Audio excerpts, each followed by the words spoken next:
You are listening to Leaders and Legends, a podcast produced by Veteran Strategies and featuring conversations with fascinating and impactful men and women who have shaped our world, our communities, and our history.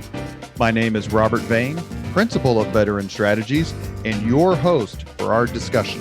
You are listening to Leaders and Legends, a podcast presented by Veteran Strategies, a local veteran public relations enterprise, and sponsored by Girl Scouts of Central Indiana, Garmong Construction, the Crowne Plaza Hotel, Grand Hall, and Conference Center at Historic Union Station, the law firm of Bose, McKinney, and Evans, and the Bose Public Affairs Group, the McGinley's Golden Ace Inn, and MacAllister Machinery, your friendly neighborhood Caterpillar dealer.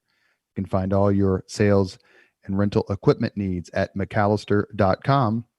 And we are pleased to announce our podcast is now a member of the All Indiana Podcast Network in partnership with Wish TV.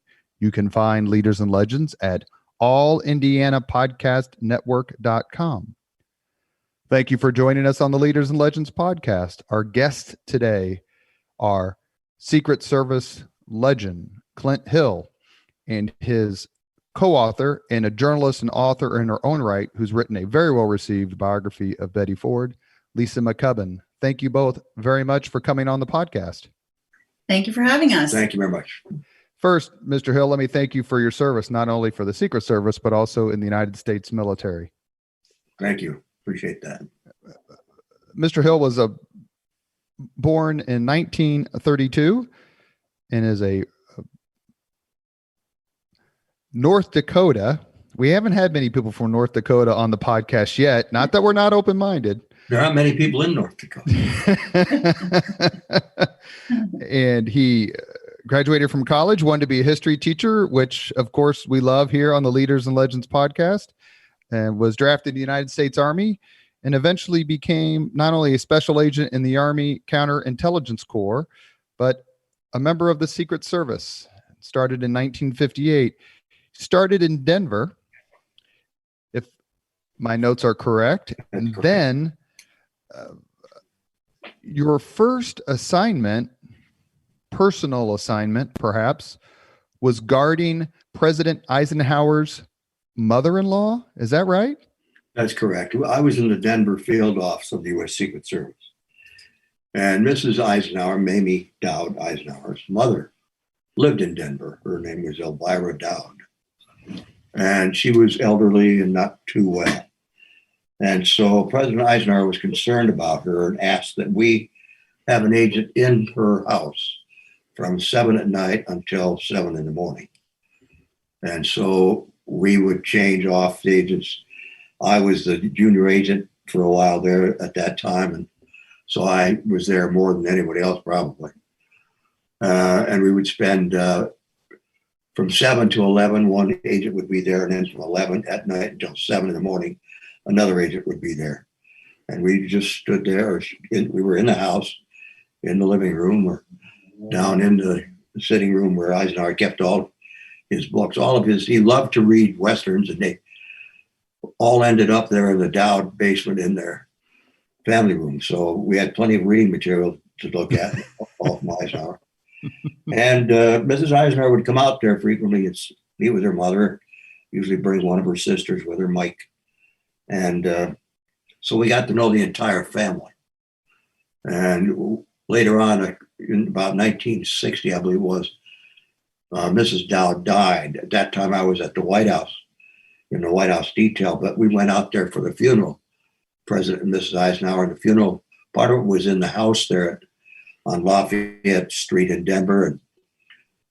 And as the funeral was starting, Mrs. Eisenhower came out and picked out those of us who were there who had been with her mother over the years and asked us to join the family. And I thought that was exceptional. And we were very glad to do that.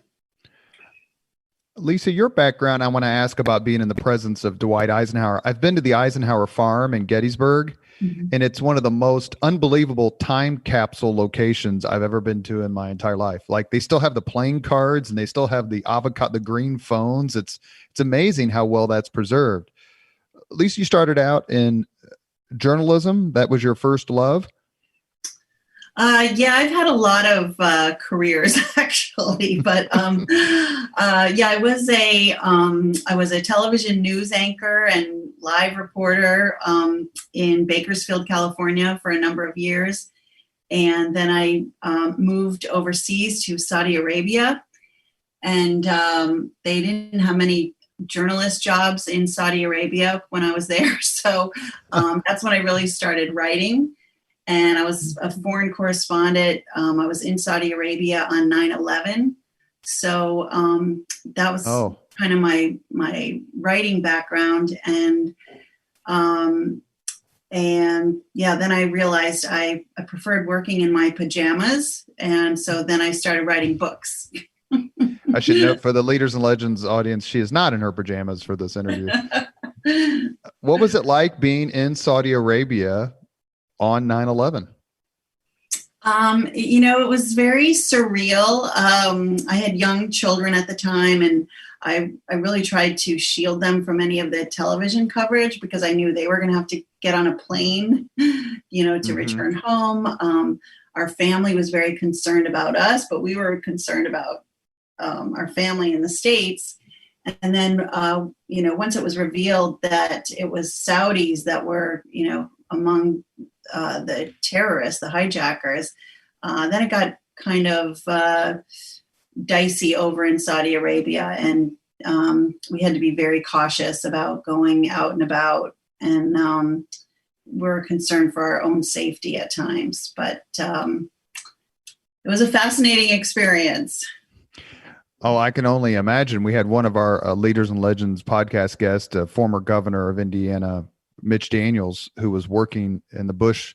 He's now the president of Purdue University, but he's working in the Bush White House as budget director. And he had a fascinating story about being that close to the White House on that day and just how everything changed. Like the people who thought they had power in terms of like the officials become the Secret Service, and the security people then have all the power. Yes. Are you familiar? Are you familiar with that, Clint? I am. I'm very familiar with that. Yeah. Things can change in an instant, and they do. And we in the Secret Service have to be prepared for that type of event just in case. And so we plan way ahead and try to cross all the T's and dot all the I's, make sure there are no room for error, and do the best job we can. And but it's a challenge, but it's an honor too. How would you describe working with President Eisenhower, 5-star general, larger than life, probably the most famous American other than Elvis in the 1950s? Was it hard to look at him as anything other than the man who led the Allies on D-Day and beyond? Well, I suppose that was always in the back of my mind, or our minds. But he was a wonderful man to work with. He was very cooperative. He was, he had such a long military experience, which made it much easier because we gave him a schedule and said, we have to leave here at 9:00 tomorrow morning. He would be in the car ready to go at 8:59.30. You could just count on it. You didn't have to worry about that. And he wasn't a politician by any sense of it, where he did not like to go into crowds. It wasn't that type of politician. So that made it much easier for us and much safer for him. It was a pleasure to work with him. Would it be fair to say that he was in somewhat the opposite of another president for whom you were responsible, and that's Lyndon Johnson?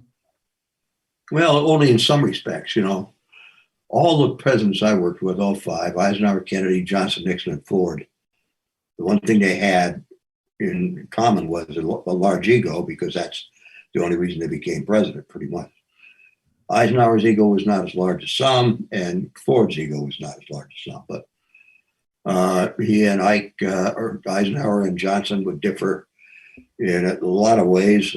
Johnson was wanted to go into a crowd, wanted to kiss the babies and shake the hands, and Eisenhower would stand back and be rather aloof and pay his respects to people because he honored them, but He didn't like to really mix like other politicians have. Kennedy liked to mix too. He liked to go into crowds. Johnson and Nixon in some respects too. But Eisenhower was different in that respect. Easier. Mamie Eisenhower said after Ike's death that she wasn't sure she ever really knew him. Wasn't sure that anyone ever did. Well, that perhaps is true. She never called him Mr. President. She always called him General. Whenever she referred to him with us, it was the General. I thought that was rather interesting. I used to work for an Indianapolis mayor named Greg Ballard, who retired after 23 years in the Marine Corps as a lieutenant colonel, and I always called him Colonel. And sure. He and I were the only ones in the room who knew I was talking to him. When I mentioned the Johnson-Eisenhower comparison, what I was thinking of specifically, you mentioned Eisenhower really wasn't a politician, whereas Johnson, I think everyone has pretty much agreed, historians and people who worked for him, was the consummate politician, enjoyed it. And at the same time, I read an interesting article about you in your last book where it talks about how unpredictable Lyndon Johnson was. That was really I was trying to get at with, hey, let's just go see the Pope, or hey, let's just go do this. What was it like in that instance? Well, that made it much more difficult, but he was that way. And one of the reasons I think he was that way is he thought that would protect him in some manner.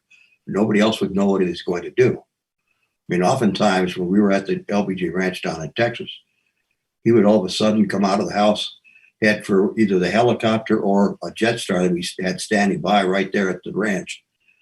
And next thing we knew, we were on our way to Indianapolis or Beaumont, Texas, or someplace, and we had to really scurry with the communications to get people in line and cars set up and everything else, so that when we got there, they were ready to take care of them.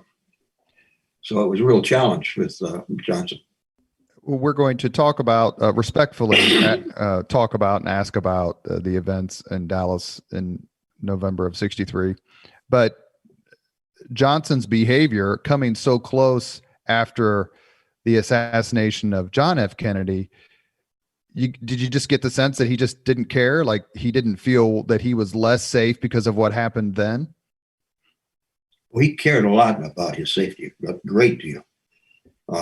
He just had that belief that if he didn't tell anybody what he was going to do, they couldn't plan ahead to hurt him. And so he loved not to tell anybody. I mean, we went on a around the world trip, and the only two people he really confided in were the pilot and Jack Valenti. And Jack Valenti, yeah. Yeah, and the only reason he confided in Valenti was that President Johnson wanted to see the Pope when we went through Rome, and Valenti had a contact, and so he had to deal with Valenti in order to set that up. But it was that was a real challenge.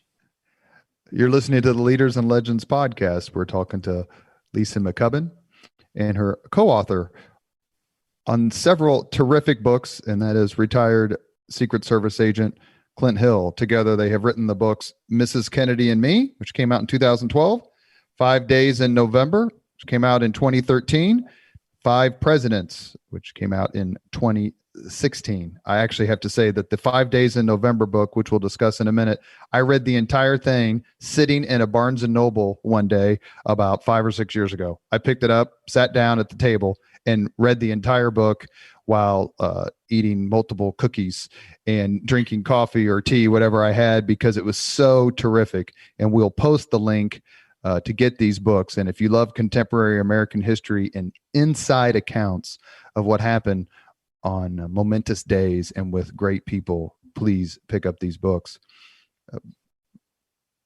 You continued on with the presidential detail after the Eisenhower administration and worked for the Kennedy family, specifically for Mrs. Kennedy. Was that an assignment that you enjoyed, that you wanted? Absolutely not.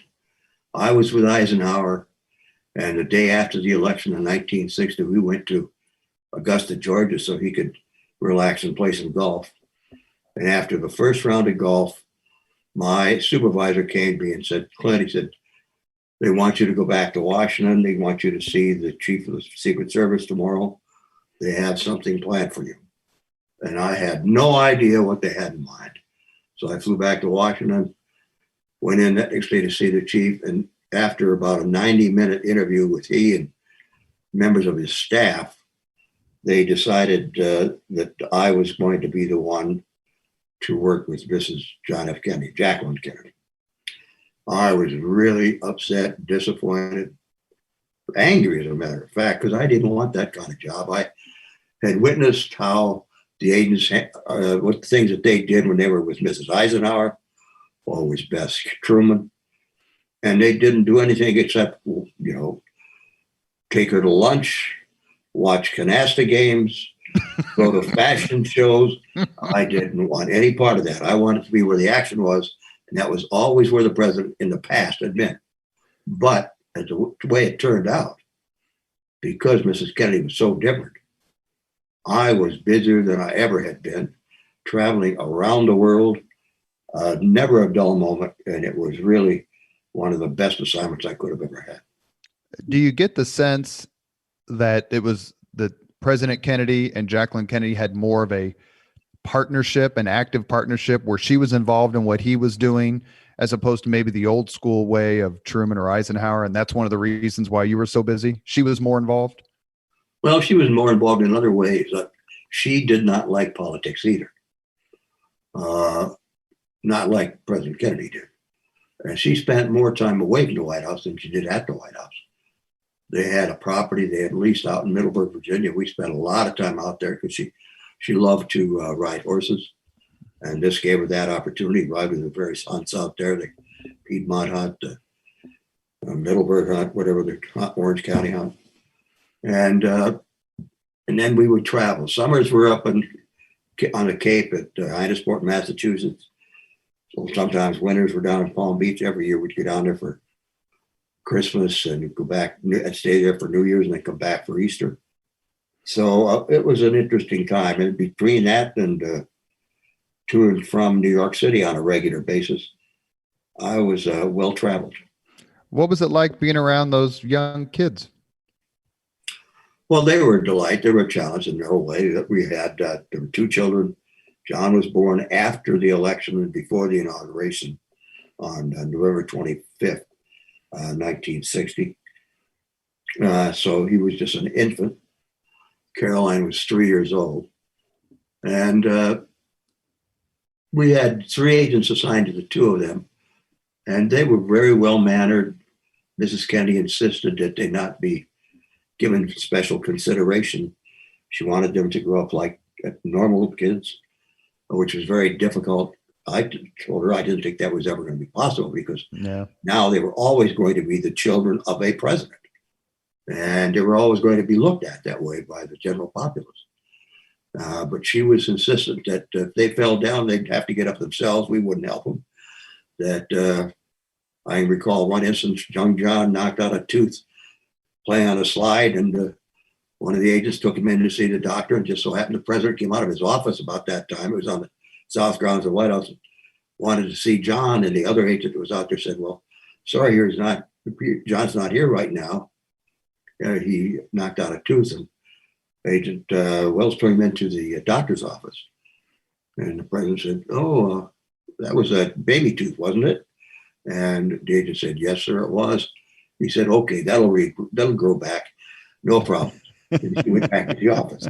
So, I mean, they wanted the children to be as tough as they could be and to grow up just like any other child. Mrs. Kennedy and Me is the first book you two wrote together. And it kind of, if I have this correct, Lisa, please tell me if I don't. You originally wrote a book in 2011 called The Kennedy Detail, JFK's Secret Service Agents Break the Silence. And that's where you met Clint Hill. That's correct. Yes, I was writing that book. It actually came out in 2010. And I interviewed Clint for that book. I wrote it with another agent named Jerry Blaine, who was a longtime family friend of mine. And so he had wanted to write this book and had been working on it for a long time. And so I kind of came in and we collaborated on that. And when I was getting into it, I said, I really would like to talk to somebody who was in Dallas during the assassination, because Jerry Blaine had, while he was one of the Secret Service agents on JFK's detail, he was on the midnight shift on that trip to Texas. So he wasn't in Dallas. And so he put me in touch with Clint. But at first, Clint did not want to speak with me. He hadn't spoken with anybody about this. And it took a lot of convincing, didn't it, to get you to talk to me? A great deal of convincing, yes. And that comes through in the research that I did, that Mr. Hill, you just did not want to talk about it. So one of the questions I have written down is, please explain to the Leaders and Legends podcast audience, how potent are Lisa's powers of persuasion? Well, they apparently were very potent, because when I first met her, I met her at a hotel in Washington, D.C. She and her son had come down to Washington, and she had arranged for a conference room, and I went in there and I told her I'd give her 2 hours. And she asked a lot of questions, and I gave her what answers I wanted to. And at the end, I looked at my watch. I said, "Your 2 hours are up." And she said, "Okay." She said, "Just in case I have any questions I need to ask about what we've already discussed, would you please give me your phone number?" And like a fool, I did. And that started telephone calls between she and me. First was like once a week, and then eventually twice a week, then 3 times a week, then every day, then 2 times a day. And I mean, it was non-ending. And then about 2 weeks before her deadline for turning in the manuscript for the Kennedy detail, I finally just called her up and said, "Look, I'll tell you the whole damn story. Just ask any question you want." And so I did. And she was elated that I did that, but she was really angry because now she only had 2 weeks to get the manuscript done for the publisher. But I would say those phone calls happened over the course of about 6 months. And each time I would notice he would just give me a little bit more information, a little bit more. And then, as you do when you're talking to someone, little personal things come in, or he would say, "Oh, I can't talk to you at this time because I'm doing this," or whatever. And I happened to be living in Doha, Qatar at the time. So we had like a 12-hour time difference for these phone calls. But I could really see over the course of the months, Clint just slowly becoming more open. And I could sense that there was like a burden being released as he was talking about it, all these things. Sure. Because it wasn't just the assassination. It was, fun times too. He was reliving, I would ask him questions about what Mrs. Kennedy was like, and, how the Secret Service did this or that. And I remember him saying to me, "Are you really interested in this?" He just couldn't understand that anybody would find it interesting. Well, that's interesting, because I saw that in an interview I read where you said an ordinary day for you, Clint, is an amazing day for anyone else. And that is so right. I haven't talked to too many quote unquote people at Mr. Hill's level, right? I've been lucky with the podcast to talk about folks who've been in the room for amazing things. But your everyday drudgery, I got to go to work again, Mr. Hill, would be an absolute trip to Disneyland for most of us. Did you get that sense, how lucky you were to be around all these people? Absolutely. When we got to the White House, you walk down on the east side there and go down to the west side, you go down to the West Wing. You are extremely fortunate to have this position and to work with the people that I worked with. I worked with some of the finest young men. We didn't have any females in the Secret Service at that time. And I worked with some of the finest young men I ever had the privilege to work with. Almost all of us had been in the military, with a few exceptions. And I think we all had that same attitude, that we had such a feeling of respect for the office of the president that we didn't want anything to happen to cause that office to have any disrespect. We really felt it was our obligation to provide for the president as much as we could and make his job as easy as possible, because the better arrangements we could make for him to do things, the better it was for him and for the country as a whole. Well, and he's still in touch with, the men that are still alive from that era. They, have such a close bond. I think in the last week you've spoken to 4 agents that he worked with at that time. They just call up and, check in on each other, which is really great. Well, Ms. McCubbin's persistence in getting you to speak with her, Clint, makes me feel better about my persistence in trying to get her to speak with me for the Leaders and Legends podcast. Your first book was Mrs. Kennedy and Me. Why was that your first book together? Well, I hadn't wanted to write a book, period. And I vowed I never would. I'd been asked by many, many people to help them write books. I'd been requested to write one on my own, but I had just absolutely refused. It got to the point where I had so many requests of that type that I took all my notes, threw them out in my patio, lit up my grill, and threw them all in there and burned them all up. And that was before I met Lisa. So by the time we started to write Mrs. Kennedy and Me, I had to rely on memory because I didn't have any notes. It would have been so much easier if he had all those notes. Trust me. Well, I read a book.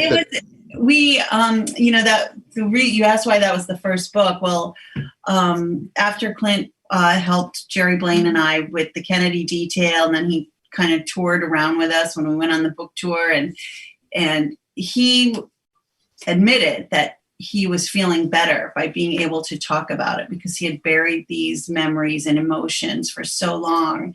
And it was very difficult at first, extremely emotional for him, but he emotionally was better by talking about it. And so when the publisher and I asked him about writing about his 4 years with Jackie Kennedy, at first he just did not want to do that. But I said, you can make this a tribute to Mrs. Kennedy. It doesn't have to be a tell-all, and you're the author. You get to choose what to put in and what to leave out. And so once he thought about that as making it a tribute, then he thought he would go ahead and do that. Yeah, that was that one word that she used kind of tripped it for me. That when she said tribute, I finally decided that's what I was going to do. Perfect. What was it like being in the White House? I read 2 or 3 books on this, and then obviously there was a movie several years ago. Being in the White House with the Kennedy family during the Cuban Missile Crisis. Very touchy. It was, we knew pretty much what was going on, but not everything, but enough. And we were prepared in any event to evacuate, take the family to, if we had time, to a relocation site. If not time, relocate down into the bowels of the White House to the shelters.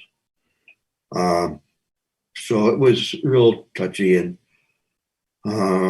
at one point, the president was out on a trip. He was going to speak in Chicago, and Mrs. Kennedy and the children were in Middleburg at the place that they had leased.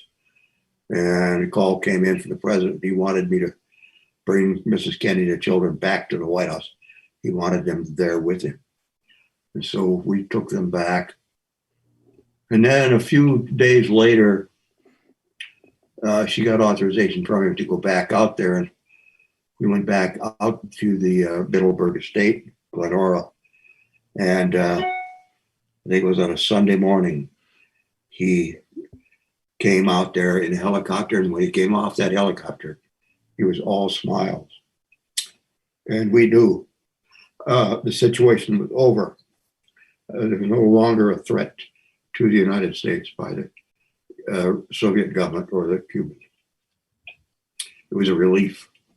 So it was, I had one instance where I had to explain to Mrs. Kennedy what the plans were, and I didn't even get halfway through the telling her about it, and she interrupted me and said, "Mr. Hill, excuse me, but this is what I'm going to do." She said, "If we get word that a missile is on its way and we have to relocate to the bomb shelter, I'm going to take Caroline and John, walk out on the south grounds holding hands, and we'll have the same result that any other American would have had." And I just shook my head. I said to myself, I said, "Well, if that's the way you act, I guess I'll just have to pick you up, throw you over your shoulder, my shoulder, and into the bomb shelter we'll go." Was Mrs. Kennedy, she clearly was a strong-willed, stoic woman in a lot of ways that we see from the outside, right? From the inside, is what you're telling me, and through the book, it seemed like she was determined to be a mother, to not, as you said just a little while ago, make her kids live as normally as possible, even though we all knew they couldn't. But in the instances that you had to tell her no, or did you ever tell her no? How did that go over? Did she understand that it had to be a certain way because of the Secret Service? Yeah, she did understand it. And if you had to tell her no for something, as long as it was reasonable, she would accept that. You didn't want to be unreasonable with her. She was just too damn smart and up to date on everything, so that if you were making an unreasonable request, she knew immediately. She was really an intelligent woman. You are listening to Leaders and Legends, a podcast presented by Veteran Strategies, a local veteran public relations enterprise, and sponsored by Girl Scouts of Central Indiana, Garmong Construction, the Crowne Plaza Hotel, Grand Hall, and Conference Center at Historic Union Station, the law firm of Bose, McKinney, and Evans, and the Bose Public Affairs Group, the McGinley's Golden Ace Inn, and MacAllister Machinery, your friendly neighborhood Caterpillar dealer. Our guests on this podcast are Clint Hill, former Secret Service agent, and his co-author for many books, and we will put these books on our website and on Facebook so that you can read them. Lisa McCubbin, thank you both for coming on. Thanks for having us. We're glad to be here.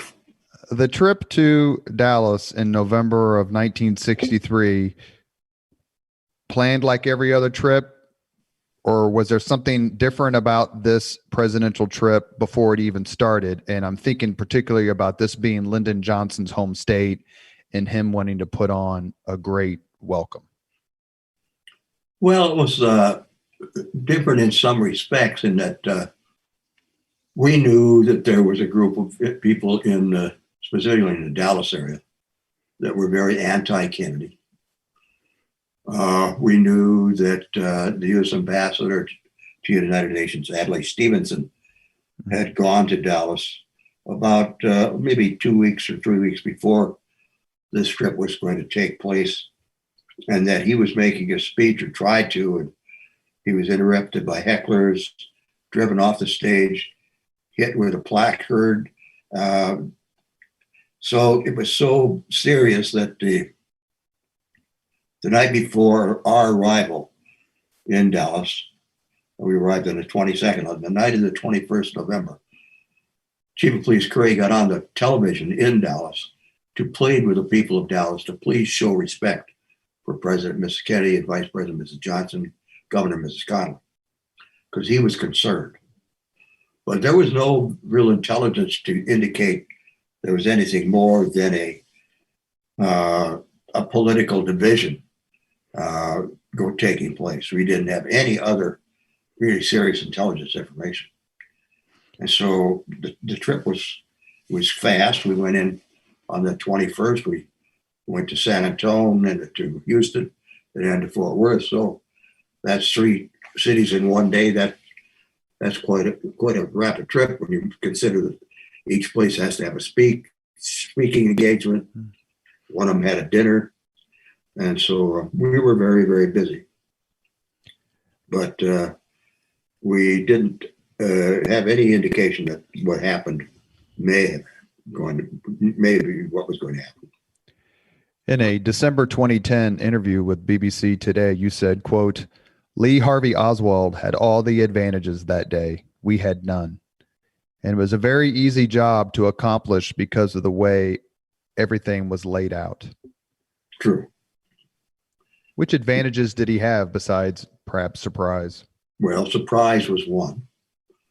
And he took advantage of that, which he fired not while we were coming at him, but while we were going away from him. So if we had fired at us or at the president while we were coming at him, we would have been able to discern exactly where the shots were coming from. But when he decided to wait and fire the shots after we had turned the corner and we were going away, that meant we had to find the location of the shooter before we could do anything. And we had to try and get up and cover President and Mrs. Kennedy so that they could be less harmed than they would be.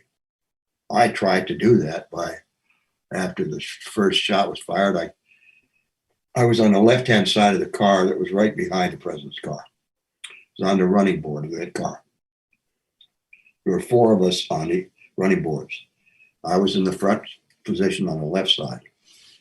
Mrs. Kennedy was in the left rear of the presidential vehicle. The president was in the right rear. I'd been scanning the area to the left, which was a grassy area. And there were people there, but there were just a few compared to how it had been as we came down Main Street in Dallas. It was completely packed on Main Street. It was thousands and thousands, hundreds of thousands of people. But when we got into Dealey Plaza, the area was very sparsely occupied. I didn't notice anything unusual, really. And then all of a sudden I heard an explosive noise over my right shoulder from the rear. So I started to turn to that area to see if I could identify where it came from, what it was. I wasn't sure it was a gunshot. In so doing, my eyes passed over the back of the presidential vehicle that was in front of me. I saw the president grab at his throat like this and start to fall. I knew then it was a shot. And so I jumped from my position on the follow-up car and ran toward the presidential car with the intent of getting up on top of the back of it to form a shield or barrier there to protect both President and Mrs. Kennedy. But as I jumped off the car, there was a motorcycle officer immediately to my left. So I had to get between the motorcycle and the car, and both engines were making considerable noise. The agents told me later there was a shot fired while I was running. I never even heard that one. And just before I got to the car, there was another shot fired. At that time, the president had fallen to his left against Mrs. Kennedy's face, and his head was somewhat down. And so the bullet from that third shot entered the president in the rear of the head and exploded out of the head just above the right ear, just behind it and above it. And there was blood and bone fragments and brain matter all over the car, over me, all over Mrs. Kennedy, because she at that time tried to get up in the back of the car so she could grab some of the material that came out of the president's head. Excuse me. Which she did do. I got up there and I finally grabbed her, put her in the back seat where she was supposed to be seated. When I did that, the president's body fell farther to its left with his head in her lap. And his right side of his face was up. I could see his eyes were fixed. I could see the hole in the skull. And there was just no brain matter in that area of the skull at all. So I assumed immediately that it had been a fatal wound. And I turned and gave a thumbs down to the other agents in the follow-up car because they had not had the opportunity to get to the car to help. When they turned to see if they could figure out where the shot was coming from, they turned away from the president's car because they were on the right-hand side. They didn't see the president grab at his throat and realize he had been hit. By the time they turned back, it was too late for them to do anything. And so I got up on top and I laid there and screamed at the driver to get us to a hospital. And Chief Curry from Dallas got in front of us in a lead car, and he led us out to a highway right there, and then on to Parkland Hospital. Lisa, you co-wrote the book 5 Days in November with Agent Hill. How tough was it for you not only to hear this account from a man who was literally yards, then feet, then inches away, but to get Clint to talk about it in a way that was both clinical from a law enforcement perspective and a kind of a ballistics perspective at the same time as telling a very real story that someone about whom he cared greatly had been killed, and he's looking at his charge, Mrs. Kennedy, and sees the look on her face? Well, I think that's what I kind of bring to the books is pulling out the emotion. Most law enforcement people, they're kind of trained to not show emotion and be very stoic, and especially Secret Service agents. And Jerry Blaine, when I was working with him, he basically said, no, we don't have emotions. Well, that's not true. They do. And every time Clint would talk about this, his eyes would well up with tears. So, you could tell it was still affecting him. So with 5 Days in November, that was a really hard book to write. We did it pretty quickly. And I always urge people to not get that book as an audio book. It was meant to be to read it in hardcover so that you could see the photographs. There are more than 170 photographs, and that's a big part of the book because I think it brings it to life. So you get the emotion of Clint telling the story, and it's written in the present tense. And that was something we decided in the middle of writing it, because as he would tell me these stories, as he would talk about it, it was almost like he would go into a trance in a way, and he was putting himself back there, and he would speak in the present tense. And so I remember calling up our editor at Simon & Schuster and saying, I think we need to do this in the present tense. And it turned out it's just so compelling because you feel like you're right there with him, and it's written as he's going through it, and he doesn't know what's going to happen next. So it's written without the value of hindsight in a way. So you have that feeling of not knowing what's coming next, even though you do. You're absolutely right about the pictures. The pictures are terrific. And it just takes you back to that time, and it's just heart-wrenching. So I think we're so fortunate that Clint did decide to share these stories with the world, because that history would have been lost had he not. And he has such a close insider account that few other agents did, just because he was so close to Mrs. Kennedy. One of the things that was brought out in the Warren Commission's findings was the fact that there were no bodyguards stationed on the presidential limousine itself. But there was a specific, very powerful reason for this, Clint, and that reason is? The president had been on a trip to Florida the previous weekend. One of the stops was in Tampa, and the motorcade was 26 miles long. And so then it was warm and humid. So rather than have the agents run alongside the presidential car, the advance agent requested that they get up on the back of the car, which there were little platforms there for us. Mm-hmm. If we needed to stand there, little handholds on the trunk, and remain there for the 26 miles to intervene in the event it's necessary, rather than run. So about halfway through, the president noticed this, and the crowd had dropped off a little bit. And so he reached forward and tapped the supervisor agent who was in the right front seat on the shoulder and said, "Floyd," he said, "will you get those Ivy League charlatans off the back of my car, please?" So we didn't even know what the hell he meant by Ivy League charlatans, but we knew what he meant by get off the back of his car. And so the word went back. It came back to us, or to the agents, and they got off the car. And then At the end of the motorcade, the president came to the supervisor agent and the advance agent and said, look, I'm running for re-election in 64.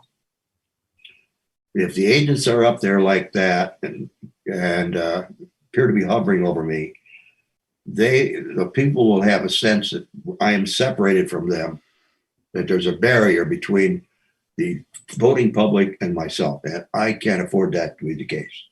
So from now on, do not have the agents up in the back of the car.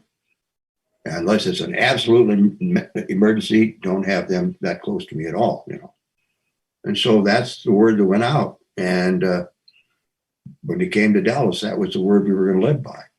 Now, during the motorcade that day, I had gotten up on the back of the car a number of times coming down Main Street in Dallas because it was so packed with people. And the driver of the presidential car was keeping the car to the left-hand side of the street, keeping the president, who was in the right rear, away from the crowd on the right. But that put Mrs. Kennedy right up next to the crowd on the left. And so I would run forward, crawl up in the back of the car and be as close to her as I could to prevent anybody from reaching out and doing something or throwing something to her. And so, that worked okay. But by the time we got to the Dealey Plaza area and the crowds had dropped off, it wasn't any need for me to be there anymore. So I went back to the follow-up car. So at the time of the incident, I was on the follow-up car. One of the things when you read about the assassination, and I'm talking about the history of the assassination, not the conspiracy stuff, or watch some of the documentaries that stood out to me, I couldn't believe it when I first heard it, was the shooting of the president of the United States was not a federal crime at that time. At that time, that's correct. And Texas law governed how it was going to be handled from a law enforcement procedure. True. Which almost led to, I don't want to hyperbolize and say there was going to be a gun battle, but if you read accounts of that day, that the Secret Service, when President Kennedy was pronounced dead, was determined to take the body back to Washington, D.C., but Texas law said there must be an autopsy before it leaves. Tell us a little bit about that particular conflict, because just the notion that it's not a federal crime, I simply couldn't believe it when I read it. Well, this has happened at Parkland Hospital at the emergency room. And the president was in trauma room 1, and Governor Connolly had been shot also in trauma room 2. And after they pronounced the president dead, which that was about 1:00 in the afternoon, the decision was made that they would transport the president back. We would transport him back to Washington for the autopsy. So I was requested to get a casket, and I've arranged for that, and it was brought. And the nurses in the emergency room were preparing the body to place in the casket when the coroner arrived. And he simply said, "What are you guys doing?" And we explained, "Well, we're preparing to leave and go back to Washington, D.C." He said, "You can't do that." He said, "Why not?" "Because the Texas law says anybody who's a victim of a homicide must have their body autopsied before they can leave the hospital." Well, we said, "How long is that going to take?" And the coroner said, "Oh, a few hours, maybe a day."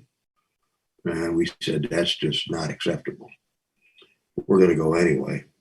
With that, he then said, "All right, if you're going to leave, you must have a medical expert travel with the body and remain with it up until the autopsy is performed."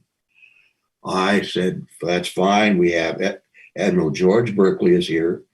He is the president's military physician. He can remain with the body at all times." And that's what we did.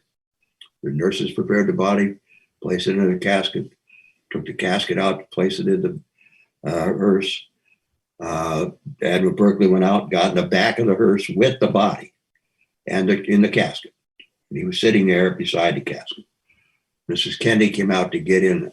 I said to her, "We can get in this car right back here, Mrs. Kennedy." And she said, "No, I'm going to ride in the back with the president." So I opened the door, helped her get in, and then I climbed in right behind her.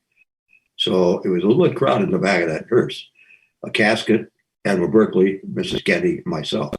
And we were taken then to Air Force One, which was at Love Field. And my understanding is the handles had to be broken off the casket because it wouldn't fit in the door. And that's correct. We carried it up the stairway to the rear of Air Force One. The engineers had removed some seats to make place for the casket to be located. But then we tried to get it through the door, the entrance. It was just slightly too wide because of the handles. So we tore the handles off, got it into the rear of the aircraft and set it down where the engineers had made the arrangements for us to place it. And Mrs. Kennedy sat in that same general area and remained with it during the entire trip. How did you handle your emotions and all these frustrations? You're dealing with the coroner, and now you have to find a casket, and the casket won't fit in the plane. I mean, just it's one thing after another after this enormous personal tragedy. Is it just a matter of this is where your professionalism goes into hyperdrive as a Secret Service agent? Absolutely does, because you can't let your emotions get the best of you. You have to put that aside. There's time for that later. Not now. Now is not the time to mourn, grieve. Now is the time to get the job done. And that was our attitude. It was at the hospital, if I remember correctly, they received a call from President Kennedy's brother, the Attorney General, Robert Kennedy. Yes, in the midst of everything, the Attorney General had called and he asked for me. So I got on the phone. I was on the phone at the time talking to my boss at the White House. And the operator interrupted and said, Mr. Hill, the Attorney General wants to talk with you. And so I said, okay, thank you. And I said, yes, Mr. Attorney General, what can I do for you? He wasn't real sure what had happened down there. So he said, Clint, he said, what's going on down there? I said, the president's been shot, governor's been shot. We're at Parkland Hospital. They're doing everything they can. And he said, well, how bad is it? Because he didn't realize how serious it was. And I didn't want to tell him that his brother was dead. So I said, it's as bad as it can get. And he just hung up the phone. So that's how he really found out that his brother had been killed. Describe to us, please, on the Leaders and Legends podcast, we're with former Secret Service agent Clint Hill and his co-author Lisa McCubbin for best-selling books about Agent Hill's time in the Secret Service. It seems that the Air Force One situation on the flight back, both on the tarmac in Dallas, Love Field, and the flight back was somewhat chaotic. Is that a fair description, or was it more solemn and stoic? Well, it was before we took off, the Vice President Johnson, before he was sworn in, had contacted Washington to see whether or not he should be sworn in there or to get to Washington. And they had recommended he get sworn in there. They said that would require a federal judge. We had to find one. We did. And it was a recently appointed female federal judge. They brought her on board. She swore him in. You'll see pictures of that. If you see pictures 5 minutes before the swearing in, you'll see that whole compartment has different people in different positions. By the time the swearing in took place, all the politicians had managed to get in close up around President Johnson and Mrs. Kennedy. All the military leaders had been moved out. So, I mean, it was, from that sense, it was a little chaotic, not too bad.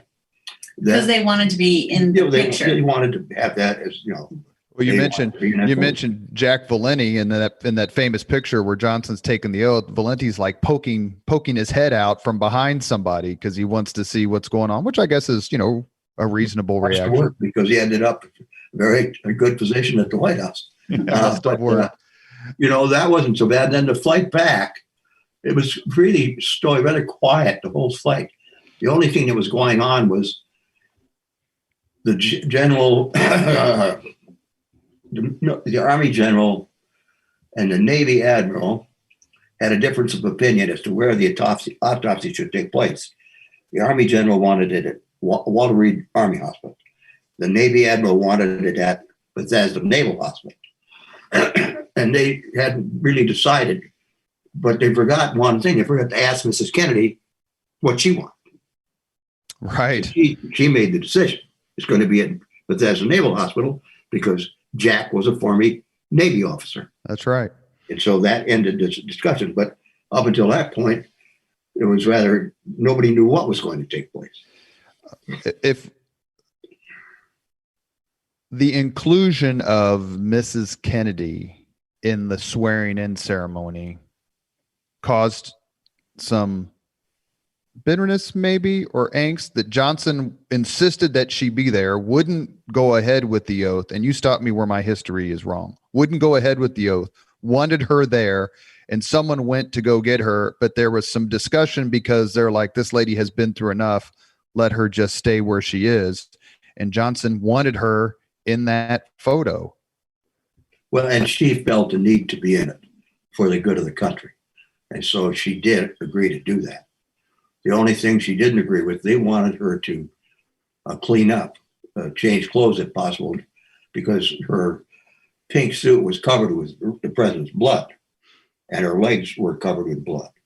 And they preferred that not be on the photo, but she said, no, I want them to see what they've done. And so she had agreed that she would be in that photo and wanted to be in it, but not under the same conditions that other people had requested. And right before that photo was taken, there was a really touching moment between Mrs. Kennedy and Mr. Hill. Tell about that. Just before the swearing in, I had gone to the forward portion of Air Force One, where I had a seat, and that was near the radio operator. And pretty soon one of the stewards came forth and said, Clint, Mrs. Kennedy wants to talk to you right away. So I went back to where she was seated. And as I approached her, she stood up and she grabbed my hand and she said, oh, Mr. Hill, what's going to happen to you now? And I said, I'll be okay, Mrs. Kennedy. I'll be okay. She was concerned about my reaction to what had happened. She was concerned about the reaction of some of the other agents, like Bill Greer, who was driving the car. But I mean, it was something I had never expected, and it came right out of the clear blue.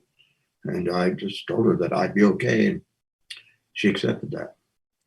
As murderous and disgraceful as Oswald's actions were that day, is it fair to say that Mrs. Kennedy's performance was as perfect as it could have gotten for someone so close to such a, not only a national tragedy, but a personal tragedy? She handled the entire situation from the time that we got to the hospital right up through the burial on the 25th with such poise. And she set an example for everybody else. In the ride from beyond Dealey Plaza till you get to the hospital, where it's out of the Zapruder film sort of range. Yeah. What was that part of the ride like? Well, we were going very, very fast. I was up on the back. I had wedged myself in up above the back seat. Had on my sunglasses. I turned my head at one point. We were going so fast, they just blew right off my head. She didn't say anything. She initially had said, oh, Jack, what have they done? What have they done? I love you, Jack. And that was about it. And then when we got to the hospital, we were trying to move the president from the car. First, we had to move the governor because he was sitting in the jump seat, which was right in front of President Kennedy. His back, the back of his seat, was right up against President Kennedy's knees. So we couldn't do anything to move the president until we moved the governor. And so we did. And then when we were going to move the president, she had a hold of the body and wouldn't let go. And so I pleaded with her. I said, please, Mrs. Kennedy, let us help the president. I got no response whatsoever. So I said it again, nothing. So I'd been with her a little over 3 years at that time. So I knew her pretty well. And I realized she didn't want anybody to see the condition he was in because it was deplorable. It was terrible. Right. So I took off my suit coat and I covered up his head and his upper back. And as soon as I did that, she let go.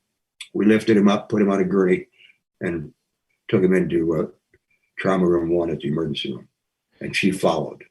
But she went in and out of the emergency of that trauma room. She stayed within 5 or 6 feet of the door of the trauma room at all time until we left the hospital with the body. She and Mrs. Conley was near the one that the governor was in. They were both suffering the loss of their spouses.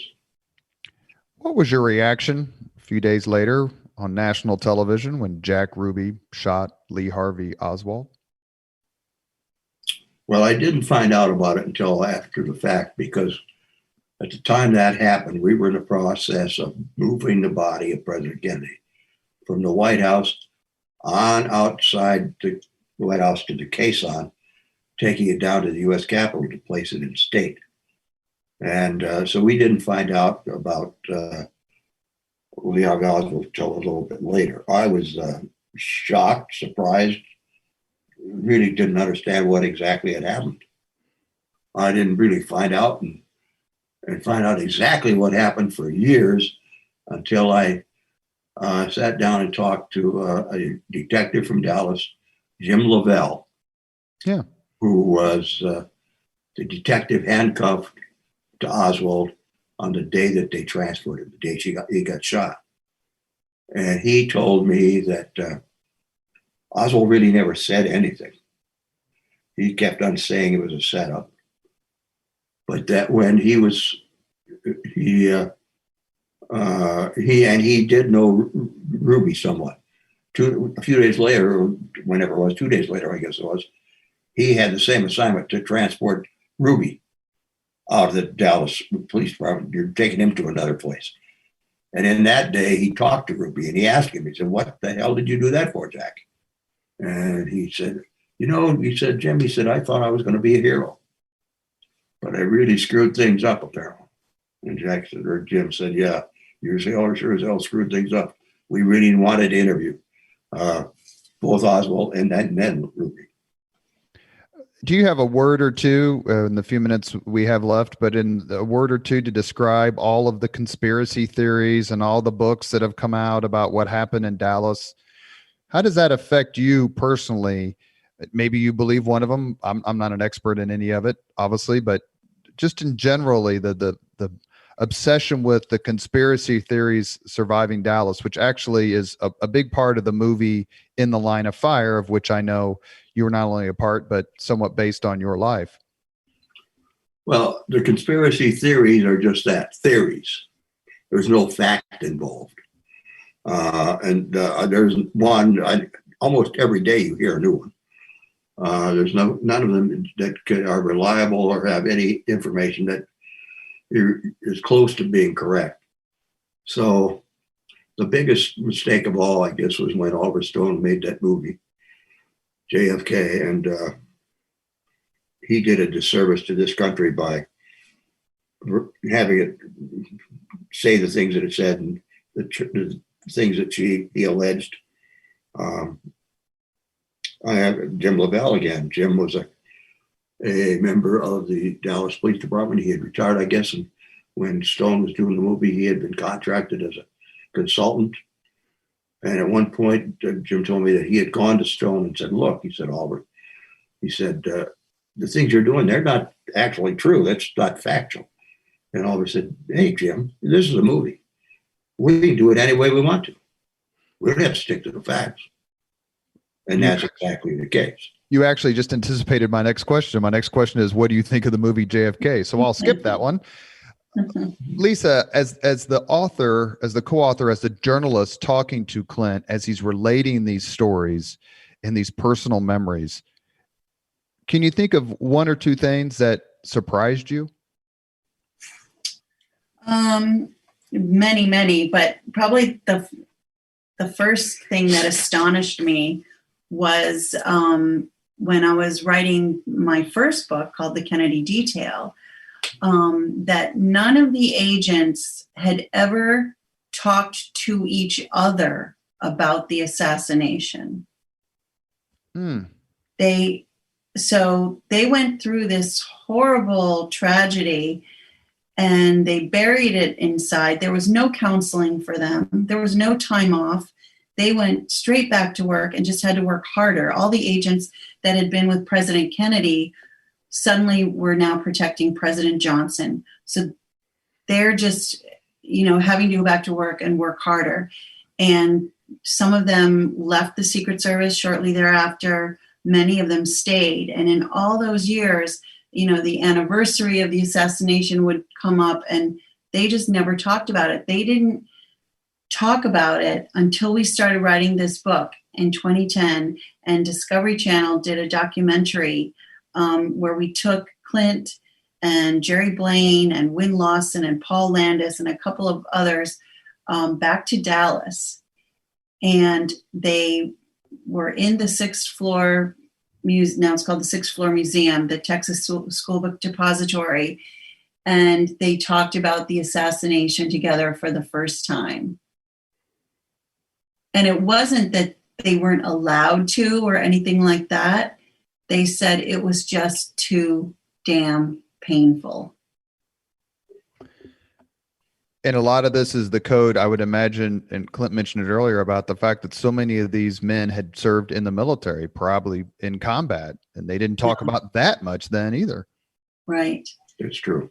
So, but once they all started talking about it and they realized, wow, you felt the same way I did. They all, even the ones that weren't there in Dallas, one of them was one of the children's agents, and he was in Washington with Caroline, and he heard it over the radio that the president had been shot. But they all had the same sense of failure and a sense of guilt and responsibility that they were unable to save the president from being assassinated, because that was their mission. And that goes back to when Clint said Lee Harvey Oswald had all of the advantages that day. There were so few of them at that time. Their communications were hand signals and, eye contact. They didn't have the kind of manpower that was necessary that, what they have today. It was just a different time. And you had the president riding in an open top car. I was just getting ready to ask that. Is that a situation where the logic of the situation, the logic of the route, no bubble on the car, and I encourage everyone listening, please go to the Henry Ford Museum, which is where the car is. Not only is it a terrific museum, but they've got the car there. They actually have the car also too that Ronald Reagan was trying to get in when he was shot. And just look at that car. And it transports you, no pun intended, back to that day, back to the film, back to the pictures at Love Field. But given the logic of the advantages Oswald has, there's just probably not enough of that to explain away and dissipate the emotion of the loss. Yeah, I mean, it was something that the entire world kind of went through all at once. It was the first time that television news stayed on the air constantly. And it was just round the clock news. And so the whole world, well, and at least the United States, everybody was tuned to their television. So they were experiencing what was going on those 5 days in November, or at least, after the assassination at the same time. Never would that happen again. Now we have so many different media outlets, but Sure. There were 3 television stations and they were all on, and everybody experienced the same thing at the same time. And it was just this sense of mourning, wasn't it? Very sure of this.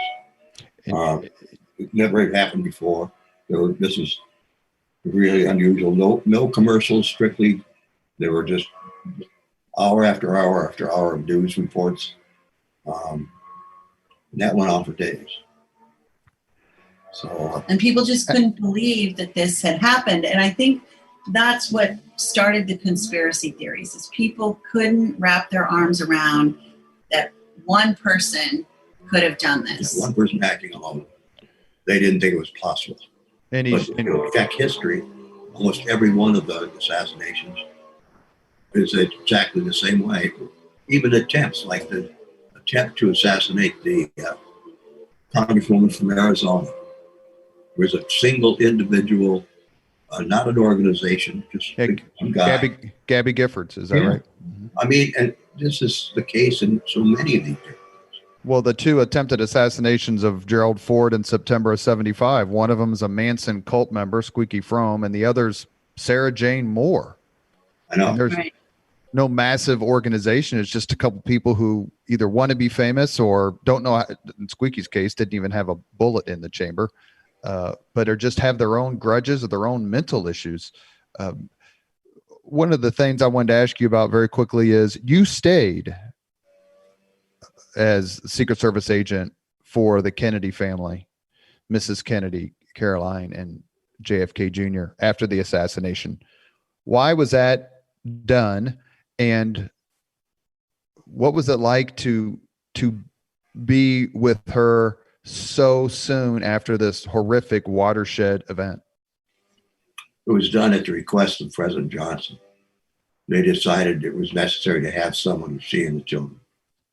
And she wanted that too. And they asked her who she wanted. And she listed names. I happened to be one of the names she listed. And I stayed with her and the children until the following November of 1964, when I returned to the White House and went back in the White House detail. President Johnson was in office.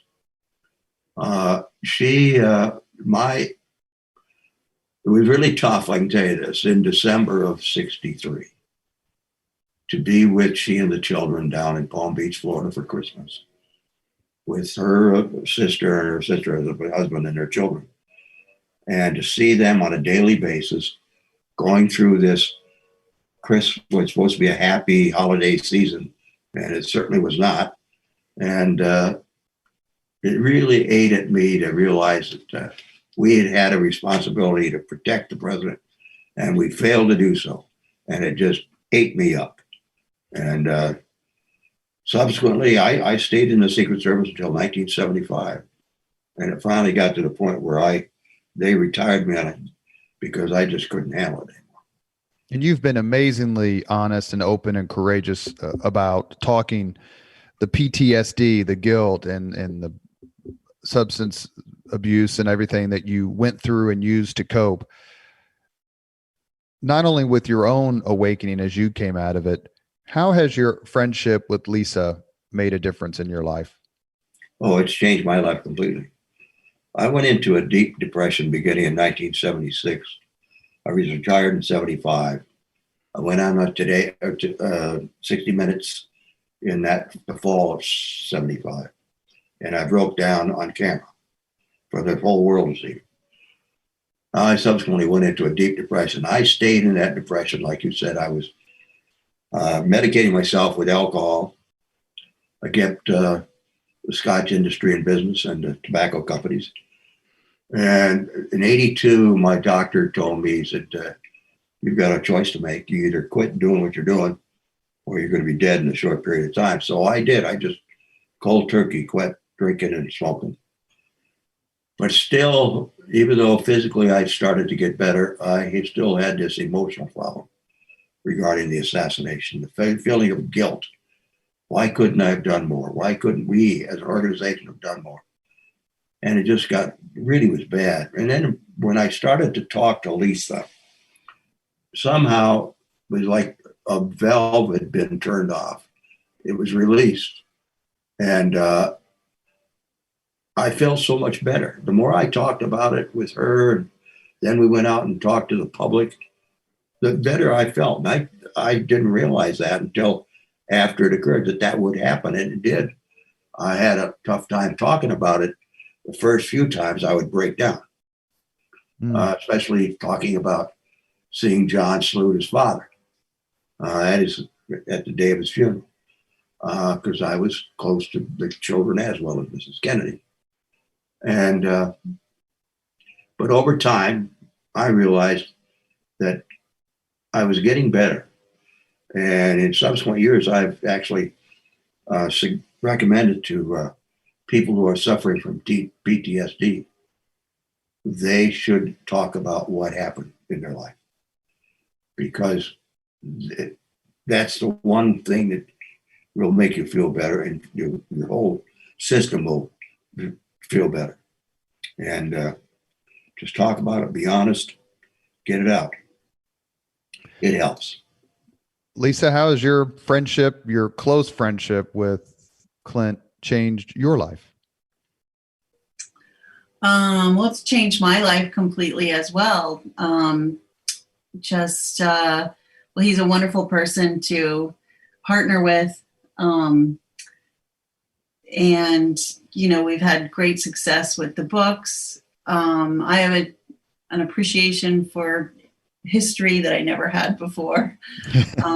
He's really the most remarkable person I've ever met. And I'm so fortunate to have him in my life. We can be watching anything on television, and sure enough, he was probably there, or, he can relate the story. And no matter what it is, or if I have any questions about, anything in politics going on today, I'll say, well, why are they doing that? And he knows everything. I mean, it's amazing. And he's been through it, and his memory is remarkable. He has such great perspective. I urged him to run for president in 2012. I was half joking. I said it would be good publicity for our book. Why don't you run for president? And now I sure wish he had, because oh boy. But anyway, he's changed my life, and we're all better for it. One historical event, Clint, you were at, if my research is correct, is the departure by Richard Nixon off the lawn of the White House after the resignation speech, and the next day, August 9th, 1974. What was that like? And given you obviously had met, or I'm assuming you met or knew Nixon when you worked for Eisenhower, Nixon loses a close election to Kennedy. They clearly were pretty strong political enemies. 8 years later, Nixon comes back, wins, and many people think he would have lost the presidential election in 1968 if John F. Kennedy's brother Robert hadn't been assassinated. And we actually had Indiana's campaign manager for Robert F. Kennedy on the podcast, a fellow named Mike Riley, who just recently was deceased. Your association with Nixon, to see that event, that seminal event in kind of American political and legal history, could you just not believe the journey of your life going from Eisenhower to Kennedy to Nixon and then the resignation? Well, I really didn't realize the journey of my life until way after I retired from the Secret Service. At that time in 1974, when Nixon resigned and made his final speech to friends and members of staff there at the White House, I was there. I was at that time the assistant director of the Secret Service. My responsibility were all protective activities. And so I had agents with President Nixon and continued with him after he left office. It was a shame that things developed the way they did. But I've always said that Nixon was his own worst enemy. His attitude had changed such when he came into the presidency in 1969 when he was sworn in, as opposed to how he had acted as a vice president. He apparently became very vindictive, and because of the loss in 1960 and then the additional loss and humiliation of losing the governorship, right, that round in California. I mean, he after that, he hated the press. He made out an enemies list. He did everything wrong, and it was his own doing. And it was really a sad occasion that it came to that. That here, this man that he had really was a vice president. He did a fantastic job, especially in foreign relations over in the Soviet Union, for example. You can check that out. He did a remarkable job. But then to come back in 1969, take the oath of office, and from that point on, it was all downhill. Well, with the perhaps salt in the wound irony that it was Kennedy's magnificent performance during the Cuban Missile Crisis that so rallied the country around the Democratic Party and boosted the candidacy of Pat Brown, who was Nixon's opponent in that 62 gubernatorial contest. We talked a lot about, this is my last question, a lot about Mrs. Kennedy and your relationship and her role as First Lady and how she changed the office. But Lisa has written a book about another First Lady who had as much courage as anyone who's ever sat in that White House, and that was Betty Ford. She was honest about her health. She was honest about her addictions. Clearly, she and Gerald Ford were a phenomenal, unbelievable love story. Lisa, you wrote a book about Betty Ford, came out in 2018. Just please take a minute or two. What was it like to write about her, and what are your impressions of Betty Ford? And maybe you too, Clint, because you knew her as well. Well, she was a remarkable woman. She was thrust into that role. She didn't want it. Her husband didn't want to be president. She went in the span of something like 9 months being a congressman's wife, a little known congressman's wife, thinking that they were going to retire and go back to Michigan. So in the span of 9 months, then all of a sudden she's First Lady and she's in the White House. And this is not what she wanted to do. And then 6 weeks after becoming First Lady, she finds out she has breast cancer, and she shared that with the world and changed women's health care forever. That's right. Just by being open about that. I wish I had known her. I think we would have been good buddies. She just seemed like she had a great sense of humor. I got to know her daughter, Susan Ford Bales, very well. Susan and I have become close friends from writing this book. Susan was very generous with sharing memories of her mother and what that time period was like. So that was, a fantastic experience as well. Just, it was very different than working with Clint because Betty Ford died in 2011. And so I didn't have the chance to know her and talk to her personally. And so, trying to tell her story through people who knew her is very different than being right there with the person. But it was a great experience. And so it was the first comprehensive biography of Betty Ford, and I'm really proud of it. And it's a very inspirational story. So I do recommend it as well. Well, we're going to make sure people know about it. Clint, you knew First Lady Betty Ford. Would she have liked to hang out with Miss Lisa? Oh, yes. She was a fantastic female woman, just a great gal. Different from almost anybody else that had ever been as First Lady. Tough as nails. Do exactly what she wanted. When they asked her, just setting up the White House for she and the president and the family move in, they asked her which of these bedrooms she wanted because in the past, the First Lady had always had her own separate bedroom. And she said, no, President and I are going to sleep together in that room, and they were all kind of shocked. Yeah, it was like a scandal that they were going to sleep together in the same bed. Like Laura and Rob Petrie, they were supposed to be in exactly. I mean, she was just one of a kind, and she was really a great person.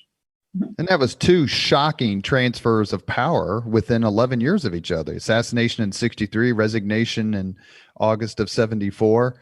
And the country handled, and the families who came in, the Fords were an amazing family. And it's clear that the Johnsons, Lyndon Johnson, to your point about still being part of the detail for the Kennedy family, went out of his way to treat Mrs. Kennedy with deference and respect and care. True. And, like President Ford, he was the right man for the job at that time to heal the country's wounds, because there were severe wounds within the country. And he did a remarkable job. If he hadn't given President Nixon the benefit of the doubt that later on and pardoned him, why I think he would have won the election in 76. In which we should acknowledge that incoming president Jimmy Carter in his inaugural address in 1977 made this beautifully classy statement about thanking Gerald Ford for all he had done to heal the United States. You have been listening to the Leaders and Legends podcast, presented by Veteran Strategies, a local veteran public relations enterprise, and sponsored by Girl Scouts of Central Indiana, Garmong Construction, the Crowne Plaza Hotel, Grand Hall, and Conference Center at Historic Union Station, the law firm of Bose, McKinney, and Evans, and the Bose Public Affairs Group, the McGinley's Golden Ace Inn, and MacAllister Machinery, your friendly neighborhood Caterpillar dealer. Our guests have been former Secret Service agent Clint Hill and his co-author and author in her own right, Lisa McCubbin. They have actually given me more time than I thought they would, and I'm very grateful and apologetic for keeping you on. I got through about 40% of my questions, but there are no words for me as an American who served in the military and a student of history to be able to have a conversation with the both of you. You've been incredibly gracious with your time. I'm unbelievably honored, and I cannot thank you enough. Well, we thank you. Thank you. Thank you for your The service. great people of Indiana. We were fortunate enough to be out at the Indianapolis 500 with the Oysters. Last year we were at the Indy 500. And the Indiana State Police really took care of us. And what was the name? Do you know? Remember the name of what?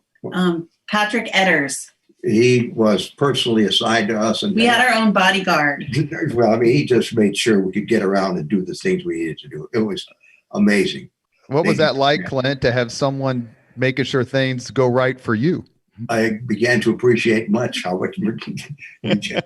I loved it. I would like to have my own personal. Well, I do have my own personal Secret Service agent, but Patrick Eder was fantastic. Shout out to him. Oh yeah, definitely. I will pass that along to the governor of Indiana, who is a huge history buff, and I'll make sure he gets this podcast. And I'll also pass that along to Mark Miles, who's CEO of the Indianapolis 500 and has been on my podcast, on the Leaders and Legends podcast as well. I'll make sure they both know. If you want to, we met the governor as well, and he was wonderful. Very nice. And veteran of the United States Navy. Yes. Very good. Thank you both very much for coming on the podcast. All right. Thank you. Thank you very much for listening to Leaders and Legends, brought to you by Veteran Strategies Incorporated. If you want to contact us about this program or our menu of public relations services, please send us an email at robert@veteranstrategies.com. That's robert@veteranstrategies.com.